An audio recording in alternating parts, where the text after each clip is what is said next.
Well, today I will try to make you understand one of the finest sonnet of Shakespeare, and that is included in our class 12 syllabus. Shall I compare thee to a summer's day? And it is also known as sonnet number 18. Sonnet 18. Now the very first thing we must know about William Shakespeare, that William Shakespeare, basically he is known as the greatest playwright of English literature. Now the term playwright is associated with plays in English, that means dramas in English. ইংরেজি নাটকের ক্ষেত্রে যে মানুষটার নাম বারবারই আসে তিনি হচ্ছেন পৃথিবী বিখ্যাত নাট্যকার William Shakespeare. He was born in the year 1564, that means in the era of Queen Elizabeth. তিনি যখন জন্মাচ্ছেন তখন ইংল্যান্ডের রানী তখন কুইন এলিজাবেথ। এলিজাবেথ মারা যাচ্ছেন 1603 সালে এবং তারপরে ইংল্যান্ডের রাজা হচ্ছেন জেমস দ্য ফার্স্ট। এবং যদি খেয়াল করি আমরা, শেক্সপিয়ার মারা যাচ্ছে 1616 তার মানে তিনি এলিজাবেথের পিরিয়ডে তিনি জন্মাচ্ছেন, সেরপর তিনি লিখছেন এবং মারা যাচ্ছেন পরবর্তী রাজা জেমস দ্য ফার্স্টের সময়। তার মানে একমাত্র রাইটার বলা যেতে পারে, বা অনেকের মতোই তিনি প্রধান একজন রাইটার যিনি এরকম দুটো রাজত্বকালে লিখছেন। এবার আমরা যদি হিস্ট্রি অফ ইংলিশ লিটারেচার পড়ি, then this period from 1557 or 1558 to 1603, this period known as Elizabethan period. Why? Because then the England's ruler was Queen Elizabeth, and after that Elizabeth's death, or after Elizabeth's death, James the First became the King of England. Now, William Shakespeare, apart from playwriting, he wrote almost 154 sonnets. Now, in my previous class, I have discussed the very term sonnet. Sonnet, what is sonnet? 14 lines poem is a sonnet. মজাটা হচ্ছে আমাদের তিনটে কবিতাই হচ্ছে sonnet. As with the Valley is a sonnet, Poetry of Art is a sonnet, and now this sonnet, Shall I Compare Thee to a Summer's Day, or sonnet number 18, is also a sonnet. তাহলে sonnet আমরা সাধারণত 14 লাইনের কবিতাগুলোকেই বলি। ইতালির Petrarch প্রথম sonnet লিখছেন, তার পরবর্তীকালে যখন ইংলিশ লিটারেচার আমরা দেখি তখন আমরা দেখছি এডমন্ড স্পেন্সার, ফিলিপ সিডনি তারা sonnet লিখছেন। স্পেন্সারের sonnet বলে একটা আলাদা টার্ম তৈরি হচ্ছে, যেখানে স্পেন্সার, যেখানে আমরা দেখছি ইতালিয়ান সনেটে আমরা কি দেখি 14 লাইনকে ডিভাইড করা হয় 8 লাইন 6 লাইনস, রাইট? 8 লাইনসকে আমরা কি বলি?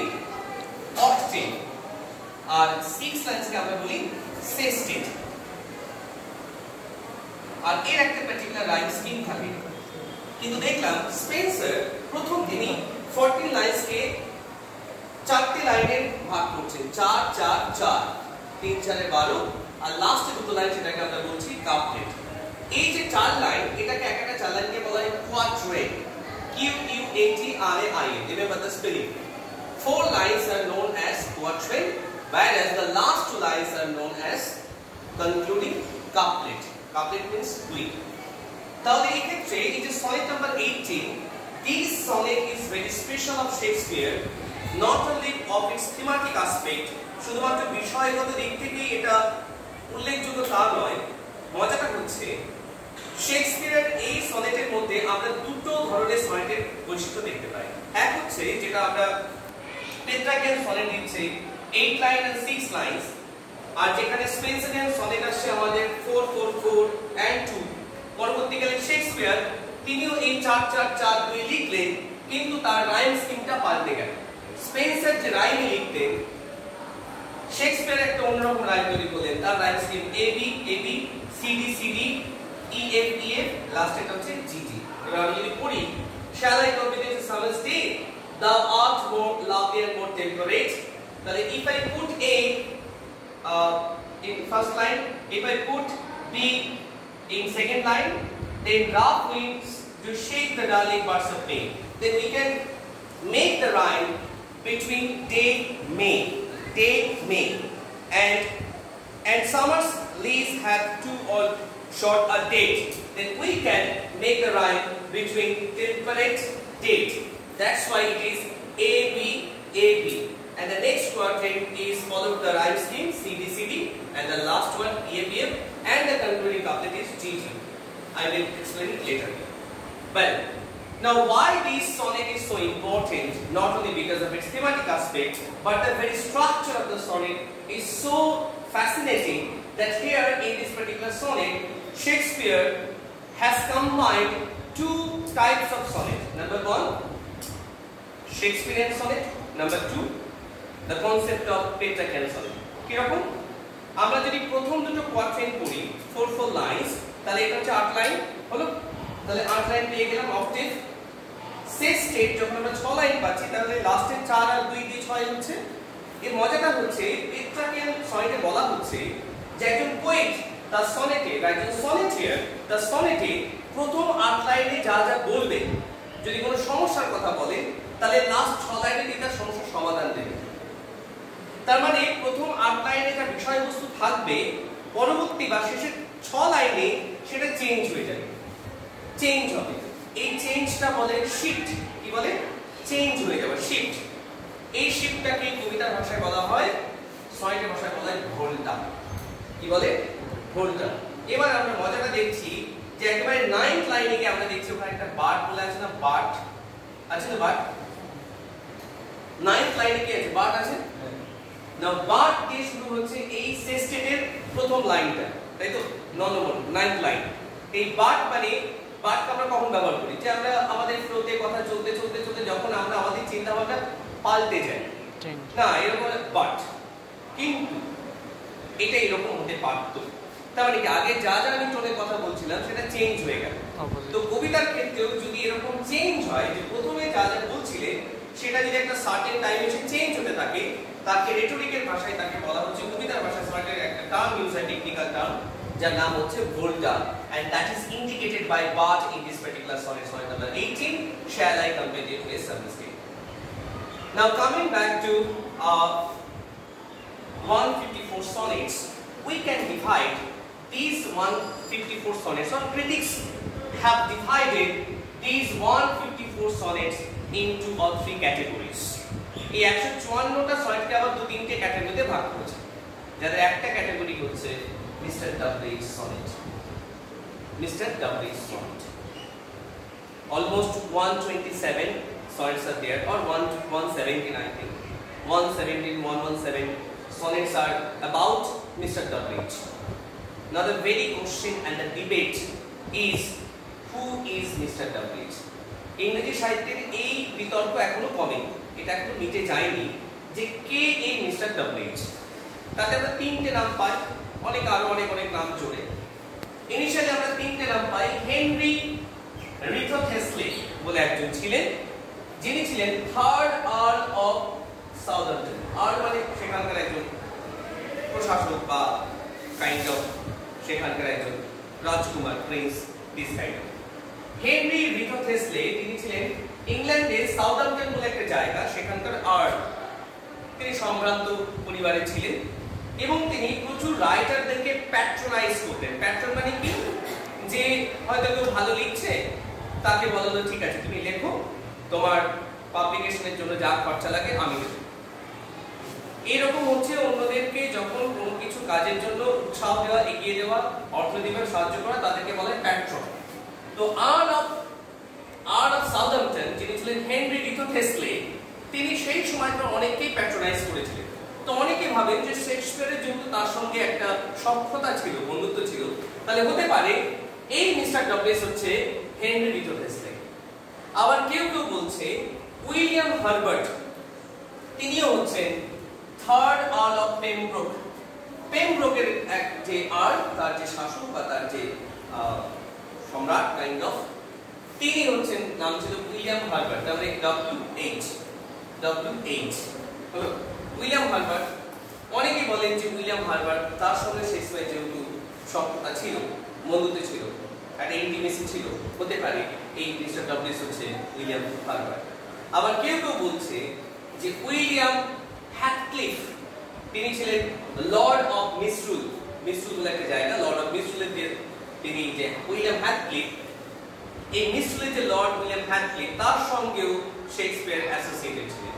তাই যেহেতু শেক্সপিয়ার তার লেখার মধ্যে বা লেখার বাইরে কোথাও কোনোভাবেই স্পষ্ট করে জাননি হু ইজ মিস্টার ডাবলিচ, তাই স্বাভাবিকভাবে পরবর্তীকালে ক্রিটিক্সরা, যারা সমালোচক, যারা গবেষণা করেছে তাকে নিয়ে, তারা মোটামুটি এই ধরনের কতগুলো নাম দিয়েছে যাদেরকে নিয়ে আমরা বলি যে এরা হতে পারত এরা মিস্টার ডাবলিচ।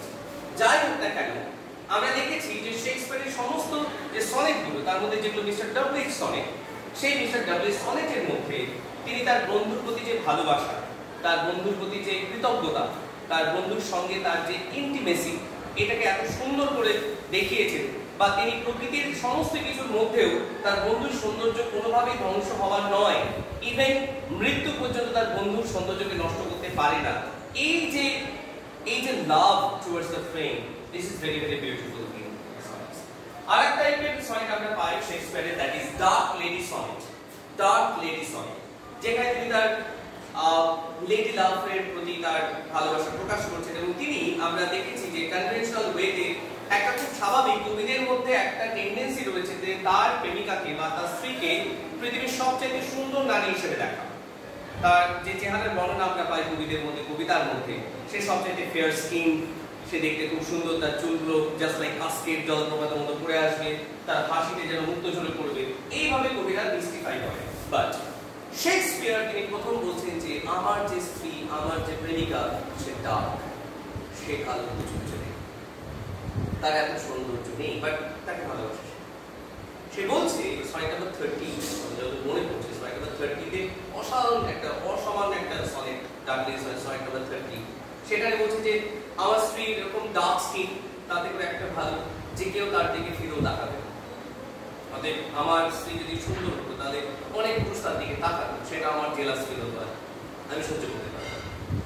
আমার স্ত্রী চুলগুলো একদম কাস্কেডের মতো নয়, তারের মতো ফলফুলে চুল, খুবই দিচ্ছে দেখতে, বাট স্টিল আই লাভ। সে যখন হেঁটে চলে, তার হাঁটার মধ্যে সেই চলের মধ্যে কোনো সৌন্দর্য নেই, যেমন সে থপ থপ করে পা রেখে সে চলে যাচ্ছে, হাতির মতো পা রেখে চলে যাচ্ছে। So how beautifully Shakespeare has expressed his love for the lady, his love for the dark lady. এই যে ভাবে দেখাটা, এটা আগে কখনো কেউ দেখেনি। তো সেখান থেকে তার এই সনেটের মধ্যে এই যে সনেটটা, sonnet number 18, this is also a sort of Mr. Dublin's sonnet, এবং সেখানে তিনি বন্ধুর প্রতি তার ভালোবাসার কথা বলছেন। এবং মজাটা হচ্ছে এটা যেমন কোয়ার্টেন তিনি মেইনটেইন করেছেন, 3টে কোয়ার্টেন মানে 3 4 12, আর লাস্টে 2 লাইন হচ্ছে কাপ্লেট 14 লাইন মানে আমরা কি জানি সনেট। কিন্তু তার মধ্যে আবার দেখছি আমরা এই যে পেট্রার্ক যেভাবে লিখেছিলেন 8 আর 6, অর্থাৎ থিমাটিক অ্যাসপেক্টে প্রথম 8 লাইনে তুমি যা বলবে, 6 লাইনে, অর্থাৎ প্রথম 8 লাইনে তুমি সমস্যার কথা বলো আর লাস্ট 6 লাইনে তুমি সমাধান দাও, সেটাও আমরা দেখতে পাচ্ছি।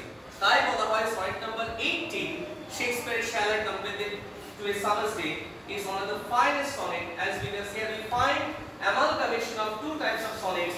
Number 1, the very Shakespearean essence in this sonnet, and second thing, the flavor of Petrarch himself. Flavor, একটা flavor পাই আমরা, একটা সুন্দর essence pi.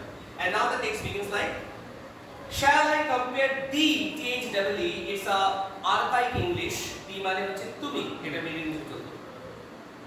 Stop. The text is, shall I compare it with summer's day? Summer's day. Here, thee means here you means here his friend Mr. Dublinch. Shall I compare it with summer's day? Interestingly, this sonnet begins with a question mark. There a question দিয়ে বলছেন, shall I compare it with summer's day? আমি কি তোমাকে summer day সাথে তুলনা করতে পারি? Now the question, why summer? ইংল্যান্ডে, যেটা সাউথার্ন হেমিস্ফিয়ারে আছে, ইংল্যান্ড দক্ষিণ গোলার্ধে, সেখানে সামার হচ্ছে সবচাইতে প্লেজেন্ট সিজন। সামার হলো সবচাইতে সেখানকার মনোরম ঋতু, সামার। কারণ ওদের যেহেতু ঠান্ডাটা থাকে, এটা সামারে একটা যখন একটা টেম্পারেট একটা ওয়েদার থাকে, that is the beauty of, that is the lovely weather of England. যেটা আমাদের এখানে দেখি যে আমাদের এখানে সামার মানে খুব কষ্টের, সেখানে আমাদের কাছে শরৎ ঋতু ভালো লাগে, আমাদের কাছে হেমন্ত বসন্ত ঋতু ভালো লাগে। তো সেখানে এই জন্য তাই তাকে সিজনের সঙ্গে কম্পেয়ার করছে, তাই বলছে shall I compare thee to a summer's day?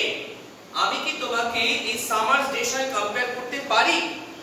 তার উত্তর তিনি নিজেই দিচ্ছেন, thou art means you are, art means means here are. You are more lovely and more temperate.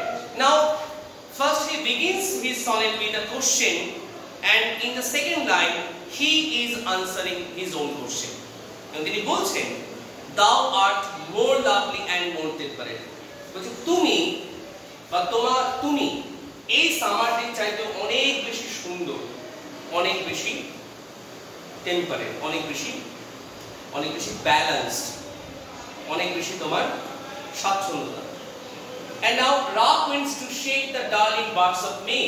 Rough winds, ঝোড়ো হাওয়া, এলোমেলো হাওয়া, যে মে মাসের ওই ডার্লিং বার্ডস মানে ফুলের কুড়ি, সেগুলোকে যেমন এলোমেলো করে দেয়, সেগুলোকে ঝড়ে উড়িয়ে দেয়। And summer's lease hath all too short a day. অনেক সময় পরীক্ষায় লিজ শব্দটা আসে। লিজ একটা ল টার্ম, একটা এগ্রিমেন্ট। বলে না যে ও হচ্ছে বাগানটা লিজ নিয়েছে, পুকুরটা লিজ নিয়েছে ব্যবসার জন্য। লিজ মানে হচ্ছে কাইন্ড অফ এগ্রিমেন্ট। এবং কি সুন্দর করে তিনি দেখছেন, বলছে and summer's lease hath all too short a date. আমাদের প্রকৃতিতে যেটা সবচাইতে সুন্দর ঋতু, সেটা কখন আসে কখন যায় আমরা বুঝতে পারি না। বসন্ত বা শরৎ যেন আমরা অল্প সময়ের জন্য আসে, এই চলে গেল। মোস্ট অফ দ্য টাইমস আমরা গরমে সাফার করি, আমরা বৃষ্টিতে প্রচন্ড বেশি আমাদের মধ্যে বৃষ্টির মধ্যে আমাদের কাটাতে হয়। তো সেদিক থেকে এইখানে এই যে সামার, সে বলছে যে সে প্রকৃতির সঙ্গে একটা শর্ট টাইমের জন্য একটা এগ্রিমেন্ট করে এসেছে। Now next quatrain, sometime too hot the eye of heaven shines. পরীক্ষায় আসে eye of heaven means sun. এটা এমসিকিউ আসতে পারে, এটা এক নম্বরে আসতে পারে। পরীক্ষাতে প্রশ্ন দিল যে what do you understand by the term eye of heaven? Eye of heaven মানে হচ্ছে sun. তো বলে sometimes too hot the eye of heaven shines. কখনো কখনো দেখি যে সূর্যের প্রখর তাপ সেটা ভীষণ ভাবে কিরণ দেয়।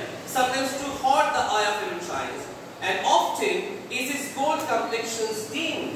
আবার কখনো কখনো দেখি যে সূর্যের যে বিশাল উজ্জ্বলতা, গোল্ড কমপ্লেক্সন, গোল্ড মানে হচ্ছে একদম পুরো গনগনে যে একটা সোনালী যে রং, সেটা কখনো কখনো সেটা ডিমড হয়ে যায়, অন্ধকারচ্ছন্ন হয়ে যায়। কখন? যখন দেখি এই যে মেঘলা ওয়েদার, আজকে যেমন মেঘলা ওয়েদার, এই মেঘলা ওয়েদার দেখছি যে সূর্যের যে তাপটা কয়েকদিন আগে, কয়েক সপ্তাহ আগে আমরা যখন পাচ্ছিলাম, বলছে মেঘ হয়ে পুরোটাকে আচ্ছন্ন করে দিয়েছে। তাই বলছে আই অফ হেভেন, সান তো আই অফ হেভেন, সান আছে বলে পৃথিবীতে সমস্ত কিছু প্রাণ রয়েছে। তাহলে সেই সান যে কিনা আই অফ হেভেন, যে সমস্ত প্রাণ সঞ্চার করতে পারে, সমস্ত লিভিং বিং এর মধ্যে জার্মিনেট করতে পারে, তাকে প্রাণে ফিরিয়ে আনতে পারে, সেই সানলাইট, সেই যে গোল্ড কমপ্লেক্সন সান, যেটা এত প্রখর কিরণ, তাকে পর্যন্ত ডিমড হয়ে যেতে হচ্ছে, মেঘের আড়ালে লুকিয়ে যেতে হচ্ছে। মেঘ তাকে পর্যন্ত তার এই বিশাল ঝকঝকে তকতকে চেহারাগুলোকে নষ্ট করে দেয়। বাট নাও হিয়ার ইজ ফোল্ডা, এই যে ফোল্ডার কথা বলছিলাম, এই যে বাট, তাহলে এতক্ষণ ধরে যে প্রকৃতির যে আগের স্ট্যান্ডে, আগের পঠনের প্রকৃতির যে আলোচনাগুলো চলছিল, সেইটা এবার এখানে একটা শিফট হচ্ছে। There is a change in the attitude, একটা মনোভাবের পরিবর্তন হচ্ছে। There is a shift, একটা পরিবর্তন আমরা দেখতে পাচ্ছি, যাকে আমরা বলছি ভোল্টা। এতক্ষণ বলার পর তিনি বলছেন but thy eternal summer shall not fade, but thy eternal summer shall not fade. বলছে তোমার যে ইটারনাল সামার, তোমার যে চিরকালীন যে সামার, ইটারনাল মানে চিরন্তন, যা কখনো শেষ হওয়া নাই, ফেড হয়ে যাবে না, তা কখনো বিবর্ণ হয়ে যাবে না, অলওয়েজ আমাদের সঙ্গে থাকবে। Not lose possession of that fair দাউ ওয়েস্ট, এবং প্রতিদিন ধরে তুমি যা পজেস করছো, প্রতিদিন ধরে তুমি যা অ্যাকুয়ার করছো, যা তোমার এই fair complexion, not lose পজেশনস of that fair দাউ ওয়েস্ট, তোমার এই যে সৌন্দর্য তুমি যে অর্জন করছো, যা তোমার অধিকারে একটু একটু করে তোমার এই ক্যারেক্টারিস্টিক থেকে তৈরি করছে, তুমি মানুষটাকে তোমাকে তৈরি করছে, এটা কখনো হারাবার নয়। Nor shall that brag thou wanderest in his shade, nor shall death brag thou, এমনকি মৃত্যু পর্যন্ত তোমাকে কাট করে দেবে না, মৃত্যু পর্যন্ত তোমার সৌন্দর্য কেড়ে নিতে পারবে না, যে wanderest in his shade, মানে মৃত্যু যে ছায়া, মৃত্যু সেটা সবার জীবনে আসবে, মৃত্যু হচ্ছে আমাদের জীবনে একটা আলটিমেট ট্রুথ। কিন্তু মৃত্যুটা হয়তো একটা ফিজিক্যাল আমাদের মৃত্যু হবে, কিন্তু তার যে সৌন্দর্যটা সেটা থেকেই যাবে। একটা মানুষ সময়ের নিয়ম অনুসারে সে হয়তো মারা যায়, কিন্তু তার সৃষ্টি কর্মের মধ্যে সে বেঁচে থাকে। শেক্সপিয়ার জন্মাচ্ছেন 1564 and died in 1616 তার যদি এই পিরিয়ডটাকে ধরি তো তারপর আমরা দেখছি যে we have passed already 400 years, right? We have passed already 400 years plus, and now still we are reading Shakespeare and Shakespeare's books. 400 বছর পরেও আমরা শেক্সপিয়ার পড়ছি, 400 বছর পরে আমরা শেক্সপিয়ারের লেখা পড়ছি, তার নাটক পড়ছি, তার সনেট পড়ছি, তাকে নিয়ে এত আলোচনা হচ্ছে এত বছর পরে। তাহলে এই মানুষটার ফিজিক্যাল ডেথ হয়েছে বটে, কিন্তু তার লেখার গতিতে রয়ে গেছে। ঠিক একইভাবে তিনি বলছেন যে মৃত্যু যা প্রত্যেকটা মানুষের জীবনে আসবে, যা প্রত্যেকের এক্সিস্টেন্সটাকে শেষ করে দেবে, ফিজিক্যাল এক্সিস্টেন্স, কিন্তু তোমার সৌন্দর্য তুমি এমনভাবে পজেস করেছো, তোমার বিউটি এমনভাবে তুমি তৈরি হয়েছে, তোমার যে ইটারনাল সামার যেটা কিনা একটা সময় তিনি বলছেন যে প্রকৃতিতে খুব কম সময়ের জন্য আসে, কিন্তু তোমারটা ইটারনাল সামার, এটা চিরকালীন, তা কখনো শেষ হওয়ার নয়। When in eternal lies to time thou quest, এবং সময় যত যাবে, তিনি বলছেন তুমি সময়ের কাছে তো তুমি পরাস্ত হচ্ছই না, বরঞ্চ যত সময় পেরোবে সময়ের সঙ্গে সঙ্গে যেন তুমি তোমার এই সৌন্দর্য যেন চলতে থাকে। And the last two lines is very very important.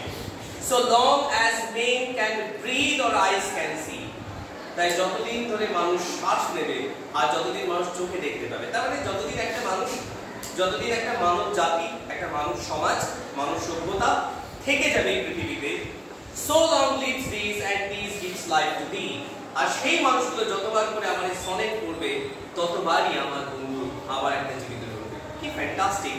দেখ, আমি এটা এত বছর ধরে, প্রায় অলমোস্ট 12 বছর ধরে এটা পড়াচ্ছি, এই কবিতাটা, বা তারও আগে পড়িয়েছি, এবং এই 12 বছর ধরে কিন্তু এই মিস্টার ডব্লিউএইচ, এই শেক্সপিয়ারের বন্ধু, সে কিন্তু জীবন্ত হচ্ছে ক্লাসের মধ্যে। এই যেই আমরা পড়ে ফেললাম তার বন্ধু সম্পর্কে, that means we are here talking about who is Mr. WH, and we are trying to find out how the union between Shakespeare and his friend was at the time. কারণ এই যে তাদের মধ্যে যে ফ্রেন্ডশিপ বা তাদের এই বন্ধু সৌন্দর্য আবার আমরা একবার যেন রিক্রিয়েট করতে পারছি তার সনেট পড়ার মধ্যে দিয়ে। তাই লাস্টে তিনি একদম সত্যি কথাই বলছেন যে আমার এই লেখা, আমার এই ওয়ার্ডটা থেকে যাবে, আর এই লেখার মধ্যে দিয়ে আমার বন্ধুর সৌন্দর্য থেকে যাবে। যতদিন মানুষ বাঁচবে, যতদিন মানুষ দেখতে পাবে, যতদিন মানুষ এই লেখাটা পড়বে, আমার বন্ধু ততবার করে বেঁচে উঠবে, তার সৌন্দর্য থেকে যাবে। So long as men can breathe or eyes can see, so long lives these and these gives lives to thee. That's all.